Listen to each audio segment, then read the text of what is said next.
కీర్తనలు 27వ కీర్తన 14వ వచనంలో రాయబడినటువంటి మాట, యెహోవా కొరకు కనిపెట్టుకొని ఉండుము, ధైర్యము తెచ్చుకొని నీ హృదయమును నిబ్బరముగా ఉంచుకొనము. దేవునికి స్తోత్రం కలుగును గాక. ప్రియమైన దేవుని బిడ్డలారా, ఆనాడు సౌలు రూపంలో దావీదుకు అనేకమైన శ్రమలు వచ్చాయి, అనేక రకమైన కష్టాలు వచ్చాయి, ప్రాణాపాయ స్థితి గుండా దావీదు ప్రయాణించవలసి వచ్చింది. ఆనాడు దావీదుకు వచ్చినటువంటి సమస్యలన్నీ కూడా సౌలు ద్వారా అనేకమైన సమస్యలు వచ్చాయి. ఈనాడు మన వ్యక్తిగత జీవితంలో కూడా మనకెన్నో శ్రమలు వస్తూ ఉంటాయి, మనకెన్నో కష్టాలు వస్తూ ఉంటాయి, మనకెన్నో ఇబ్బందులు వస్తూ ఉంటాయి, మనకు అనేక రకమైనటువంటి అనేక రకమైన చిక్కులు వస్తూ ఉంటాయి. ఫ్రెండ్స్ ద్వారా కావచ్చు, లేకపోతే ఇరుగు పొరుగు ద్వారా కావచ్చు, రక్త సంబంధికుల ద్వారా కావచ్చు, తోబుట్టుల ద్వారా కావచ్చు, లేకపోతే మన శత్రువుల ద్వారా కావచ్చు, అనేక రకమైనటువంటి పరిస్థితులు గుండా మనకు అనేక రకమైన సమస్యలు వస్తూ ఉంటాయి, శ్రమలు వస్తూ ఉంటాయి. ఇవేవి కానప్పటికీ ఒకవేళ మన ఆరోగ్యమే క్షీణించిపోవచ్చేమో, ఏదైనా అనారోగ్యం మనల్ని కృంగదీయొచ్చేమో, ఏవైనా ఆర్థికపరమైన సమస్యలు మనల్ని కృంగదీయొచ్చేమో, కుటుంబ సమస్యలు, కుటుంబ కలహాలు, ఏదో ఒకటి మన జీవితంలో మనల్ని ఆందోళన గురి చేసేటువంటి సందర్భాలు మన జీవితంలో మనకు అక్కడక్కడ కనిపిస్తూ ఉంటాయి. అలాంటి సమయంలో ఒకవేళ మనం ధైర్యం చెడిన వారిగా ఉండవచ్చు, అలాంటి సమయంలో మనము భీతికి గురైనటువంటి వారిగా ఉండవచ్చు, అలాంటి సందర్భంలో మనము ఆందోళన గుండా ప్రయాణించేటువంటి వారిగా ఉండవచ్చు. ఆ సమయంలో మనం ఏమీ తెలియక, ఏమీ చేస్తే నేను ఈ యొక్క ఆందోళన నుంచి బయటపడతానా, ఏమీ చేస్తే ఈ యొక్క భయంలో నుంచి నేను బయటపడతానని చెప్పేసి మనం ఒకవేళ ఏమీ తెలియక అదే భయంలో, అదే ఆందోళనలో మనము కూరుకుపోయేటువంటి వారిగా ఉండవచ్చేమో. అలాంటి వారికి దావీదు గారు చెప్పేటువంటి మాట, నువ్వు యెహోవా కొరకు కనిపెట్టుకొని ఉండము, నువ్వు ధైర్యము తెచ్చుకొని నీ హృదయము నిబ్బరముగా ఉంచుకొనము. దేవుని వైపు మనం చూచినప్పుడు, దేవుని కొరకు మనం కనిపెట్టుకొని ఉన్నప్పుడు మనకున్నటువంటి ఆందోళన కావచ్చు, మనకున్నటువంటి భయము కావచ్చు, మనకున్నటువంటి ఎలాంటి సందర్భమైనా సరే, కృంగిపోయిన సందర్భం ఏదైనా సరే, మనము దేవుని కొరకు కనిపెట్టుకొని ఉన్నప్పుడు మన హృదయంలో ఆ భయం అంతా తొలగిపోయి, లేకపోతే ఆ ఆందోళన అంతా తొలగిపోయి మన హృదయము నిబ్బరముగా ఉంటుంది. మనకు కావలసినంత ధైర్యము దేవుని యొద్ద నుంచి వస్తుంటుంది. దేవునికి స్తోత్రం కలుగును గాక. ప్రియ దేవుని బిడ్డలారా, ఒకవేళ ఆరోగ్యపరంగా నువ్వు భయపడుతూ ఉన్నావేమో, అనారోగ్యాన్ని బట్టి, ఒకవేళ కుటుంబ పరిస్థితులను బట్టి కుటుంబ పరిస్థితులను బట్టి నువ్వు భయపడుతూ ఉన్నావేమో, ఆందోళన చెందుతూ ఉన్నావేమో, నీకులో ఉన్నటువంటి ఆర్థికపరమైనటువంటి సమస్యలు, అనారోగ్యపరమైన సమస్యలు, లేకపోతే ఏదో ఒక భయము నిన్ను వెంటాడుతూ ఉందేమో. అయితే రాత్రికాల సమయంలో దేవుని యొక్క వాక్యం సెలవిస్తుంది కదా, నువ్వు దేవుని కొరకు నువ్వు కనిపెట్టుకుని ఉండము. దేవునికి స్తోత్రం కలుగును గాక. దేవుని కొరకు నువ్వు కనిపెట్టుకుని ఉన్నప్పుడు నువ్వు ఎంత భయములో ఉన్నా, నువ్వు ఎంత ఆందోళనలో ఉన్నా, నువ్వు నిబ్బరము కలిగిన వ్యక్తిగా నువ్వు ఉంటావు. హల్లెలూయా. ధైర్యము కలిగిన వ్యక్తిగా నువ్వు ఉంటావు. యెహోషువ ఎదుట కాబట్టి అంత సైన్యం ఉందండి. యెహోషువ ఒకరితో ఇద్దరితోగా 14 దేశ రాజులతోటి యుద్ధము చేయాలి. ఆ సైన్యం మొత్తం చూస్తూ ఉన్నప్పుడు యెహోషువ ఏం చేయాలి అర్థం కాక అలాగ నిలబడినప్పుడు యెహోషువతో దేవుడు మాట్లాడుతాడు తెలుసా, యెహోషువ భయపడకము నేను నీకు తోడై ఉన్నా, రేపటికి ఈ వేళకు నువ్వు వారిలో ఒక్కను కూడా మిగల్చకుండా ప్రతి వారిని కూడా నువ్వు హతమ చేస్తావని దేవుడు సెలవిస్తాడు. హల్లెలూయా. ఈరోజు నిన్ను భయపెట్టే పరిస్థితి ఏదైనా సరే, నిన్ను భయపెట్టే సందర్భము ఏదైనా సరే, నువ్వు దేవుని వైపు చూచేవాడిగా ఉన్నప్పుడు, దేవుని సహాయం కొరకు కనిపెట్టుకొని ఉండే వ్యక్తిగా నువ్వు ఉన్నట్లయితే ఆ సమస్యను దేవుడు దూరం చేస్తాడు. ఆ సమస్యలో నుంచి దేవుడు విడిపించి నీకు కావలసినంత ధైర్యాన్ని, కావలసినటువంటి నెమ్మదిని, సంతోషాన్ని ప్రభు అనుగ్రహించేటువంటి వాడిగా ఉంచి ఉన్నాడు. ఇదే 28వ కీర్తన 7వ వాక్యం మనం చదువుకుందామండి. 7వ వచనం, యెహోవా నా ఆశ్రయము, నా కేడము, నా హృదయము ఆయన యందు నమ్మిక ఉంచెను గనుక నాకు సహాయము కలిగను. దేవునికి స్తోత్రం కలుగునగాక. హల్లెలూయా. అదే దావీదు గారు 28వ కీర్తన రాస్తూ ఏమంటున్నాడు తెలుసా, యెహోవా నా ఆశ్రయము, నా కేడము, నా హృదయము ఆయన యందు నమ్మిక ఉంచెను గనుక నాకు సహాయము కలిగను. హల్లెలూయా. మనకు సహాయము ఎక్కడి నుంచి వస్తుందనంటే, మన జీవితంలో మనం సహాయాన్ని ఎలాగో మనం పొందగలుగుతామనంటే, మన హృదయము నిండా పూర్ణ హృదయముతోటి దేవుని యందు మనము నమ్మిక ఉంచినప్పుడు. హల్లెలూయా. ప్రియ దేవుని బిడ్డలారా, కొన్ని సందర్భాలలో మన పరిస్థితులు దేవుడు కూడా నాకు సహాయం చేయలేడు అన్నంత బలమైనటువంటి హీన స్థితిలోనికి తీసుకెళ్లే విధంగా ఉంటాయి. అయితే గమనించండి, ఎట్టి పరిస్థితుల్లో కూడా సమస్య ఎంత పెద్దదైనా సరే, పరిస్థితులు ఎంత ఘోరంగా ఉన్నా సరే, ఆ ఆలోచన ఎప్పటికీ నీ మనసులోనికి రానియకు. హల్లెలూయా. సమస్య మనకంటే ఒకవేళ పెద్దదిగా ఉండొచ్చేమో, కానీ దేవుని కంటే పెద్దది కాదండి. దేవునికి స్తోత్రం కలుగును గాక. హల్లెలూయా. ఎందుకంటే ఏ సమస్య కూడా దేవుని యొద్దకు రాలేదు. ఏ సమస్య కూడా దేవునిని బాధ పెట్టలేదు. ఏ సమస్య కూడా దేవునిని మరి భయపెట్టే పరిస్థితి ఉంటుందా అంటే ఏ సమస్య కూడా అంత సీనే లేదండి. హల్లెలూయా.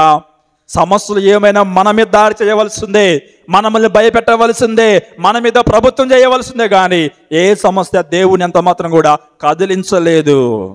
అందుకే ఎప్పటికి కూడా గుర్తుపెట్టుకోండి, ఎంత పెద్ద సమస్య అయినా సరే అది మనకు మాత్రమే కానీ అది దేవునికి సంబంధించింది కాదు. కనుక నీ సమస్య, నీ కష్టము, నీ పరిస్థితి ఎలాంటిదైనప్పటికీ కూడా నువ్వు భయపడినప్పటికీ దేవుడు నాకు సహాయం చేయలేడేమో అన్న ఆలోచన ఎంత మాత్రం కూడా రానియకు. దేవునికి స్తోత్రం కలుగును గాక. దావీదు చెబుతున్నటువంటి మాట ఏంటి తెలుసా? యెహోవా నాకు ఆశ్రయము, నా కేడము, నా హృదయము ఆయన యందు నమ్మిక ఉంచును గనక నాకు సహాయం కలిగి ఉన్నది. ప్రియ దేవుని బిడ్డలారా, దావీదు యొక్క జీవితం గురించి మనం చదువుకుంటూ పోతా ఉంటే ఇలాంటి సందర్భాలు బోల్డ్ అని మనం చూస్తూ ఉంటాం ఆయన లైఫ్లో. కేవలం ఆయన శ్రమలలో, కష్టాలలో ఇతరుల మీద ఆధారపడకుండా కేవలము దేవుని మీద మాత్రమే ఆధారపడి తనకొచ్చిన ప్రతి సమస్యల నుంచి విడిపించబడినటువంటి ఏకైక వ్యక్తి అంటే దావీదేనండి. దావీదు తర్వాత అనేక మంది రాజులు వచ్చారు. కొన్ని పరిస్థితులను బట్టి శత్రువులను ఏ విధంగా జయించాలో తెలియక వేరే రాజులను ఆశ్రయించి వేరే ఒకరిని కలుసుకొని వేరే వారి మీద ఆధారపడి వారి యొక్క రాజరికను పోగొట్టుకున్న రాజులు మనం చూస్తూ ఉంటాం. కానీ దావీదు జీవితంలో ఎంత శ్రమ వచ్చినా, ఎంత కష్టం వచ్చినా ఇతరుల మీద ఎంత మాత్రం కూడా ఆధారపడకుండా, మానవుని యొద్దకు ఎంత మాత్రం వెళ్లకుండా, మానవుని మీద ఎంత మాత్రము ఆధారపడకుండా తను నమ్మినటువంటి దేవుడి మీదే ఆధారపడి ప్రతి సమస్యకు ఆయన పరిష్కారాన్ని పొందుకున్నాడు. దేవునికి స్తోత్రం కలుగును గాక. అందుకే ఆయన 74 కీర్తనల దాకా రాశాడండి. ఆయన రాసిన ప్రతి కీర్తనలు కూడా దేవుడు ఎంత గొప్పవాడో, ఎంత శక్తిమంతుడో, ఆయన మీద ఆధారపడి నమ్ముకొచ్చినటువంటి వారి పక్షాన దేవుడు ఎన్ని గొప్ప కార్యాలు చేస్తాడో ఇవన్నీ కూడా దావీదు గారి కీర్తనలు మనం చూస్తూ ఉంటాం. ఈడ కూడా చెప్తున్నటువంటి మాట, నా హృదయము దేవుని యందు నమ్మిక ఉంచిన గనక నాకు సహాయం కలిగి ఉంది.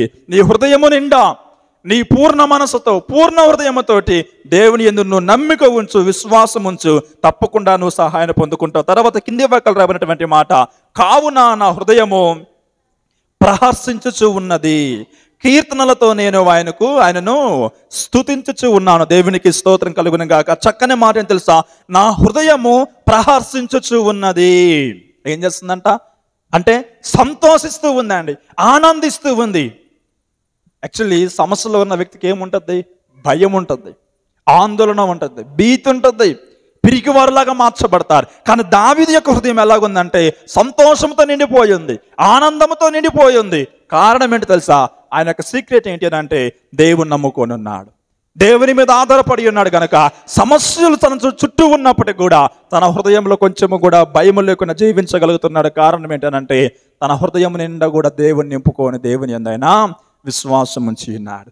తన హృదయంలో భయము జొరబడటానికి అంత మాత్రం అవకాశం లేదు. అందుకే భయముతో నింపబడవలసిన ఆయన హృదయము సంతోషముతోటి, ఆనందముతోటి నింపబడి ఉన్నది. కనుక ఆయన ఏం చేస్తున్నాడో తెలుసా? కీర్తనలతో నేను ఆయనను స్తుతించుచు ఉన్నాను. దేవునికి స్తోత్రం కలుగును గాక. ఎవరు కీర్తనలు పడతారు? సంతోషంలో ఉన్నవాళ్ళు, ఆనందంలో ఉన్నవాళ్ళు. దుఃఖంలో ఉన్న వాళ్ళు పాడతారా అంటే ఎంత మాత్రం కూడా పాడరండి. ప్రియమైన దేవుని బిడ్డలారా, దావీదు యొక్క చుట్టూ ఎన్నో సమస్యలు ఉన్నా, ఎన్నో భయంకరమైన పరిస్థితులు ఉన్నా, ప్రాణాపాయ స్థితిలో దావీదు ఉన్నా కూడా తన హృదయంలో భయము లేదు, బెరుకు లేదు, వణుకు లేదు. ఎంత మాత్రం కూడా ఎవరికి భయపడకుండా తన హృదయాన్ని సంతోషంతో నింపుకొని దేవుని కీర్తనలతో పాడి ఆనందిస్తూ ఉన్నాడంటే కేవలం ఆయనకున్నటువంటి గొప్పతనం ఏంటి, ఆయనకున్న శక్తి ఏంటి, ఆయన సీక్రెట్ ఏంటి అని అంటే దేవుని కొరకు కనిపెట్టుకొని ఉన్నాడు. తన హృదయము నిండా తన పూర్ణ హృదయముతోటి దేవుని యందు నమ్మిక ఉంచి ఉన్నాడు గనుక దేవుడు ఆయనకి సమృద్ధిగా సహాయం చేసి ఉన్నాడు. కనుక దావీదు భయపడ్డానికి కావచ్చు, ఆందోళన చెందడానికి కావచ్చు ఎలాంటి అవకాశం దేవుడు దావీదుకు ఇవ్వలేదు. సమస్యలలో, శ్రమల్లో కూడా దావీదు అంతగా సంతోషిస్తూ ఉన్నాడు, ఆనందిస్తున్నాడు. దానికి కారణం ఏంటంటే దేవుని నమ్ముకోబట్టే. ఈరోజు నువ్వు దేవుడిని ఎంతగా నమ్మితే నీ జీవితంలో కార్యాలు పొందుకుంటావు. నీవు అద్భుతాలు పొందుకుంటావు. సమస్యను చూసి నువ్వు కృంగిపోకు. సమస్య కన్నా గొప్పవాడైన దేవుడిని విశ్వాసం ఉంచి, నమ్మిక ఉంచి నీ హృదయాన్ని ఆనందంతో నింపుకో, సంతోషంతో నింపుకో. కీర్తనలతోటి నువ్వు బాధలో కూడా సంతోష గానములతో దేవుని స్తుతించము. దావీదు వల్ల దేవుడు నీ జీవితంలో కూడా సహాయం చేస్తాడు.